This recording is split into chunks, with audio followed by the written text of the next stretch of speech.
प्रणाम जी।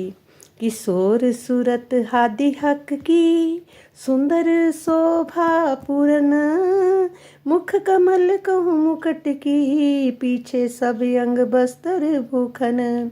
श्री राज श्यामा जी का स्वरूप अति सुंदर और किशोर है। इनकी शोभा अनंत पूर्ण है।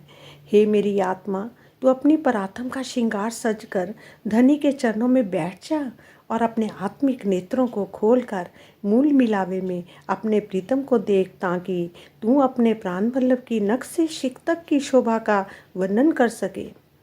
जैसा कहते हो हक को जो ही हादी जान, आशिक मासिक दो एक है, ये कर दे मसीह पहचान। श्री राज जी और श्यामा जी का स्वरूप एक ही है। श्री राज जी का श्रृंगार पुरुष भाव में है और श्यामा जी का श्रृंगार अंगना भाव में क्यों किया गया है? इसके समाधान में यही कहा जाता है, क्योंकि परम धाम में इस संसार के स्त्री पुरुष जैसी भावना नहीं है। संसार में भी शारीरिक दृष्टि से ही स्त्री पुरुष में भेद होता है, जीव की दृष्टि से नहीं होता। विज्ञान की दृष्टि से प्रत्येक पुरुष में कुछ स्त्रीत्व भी होता है तथा प्रत्येक स्त्री में कुछ पुरुषत्व भी होता है। शोभा श्याम जी एक ही निपटे अति सुंदर, अंतर पट खोल देखिए दो आवत एक नजर। जब श्री राज जी का तिल ही श्यामा जी एवं सखियों के रूप में लीला कर रहा है तो अलग अलग स्वरूप की कल्पना ही नहीं की जा सकती। इस संसार के भावों के अनुसार ही अंगना भाव या पुरुष भाव का श्रृंगार किया गया है।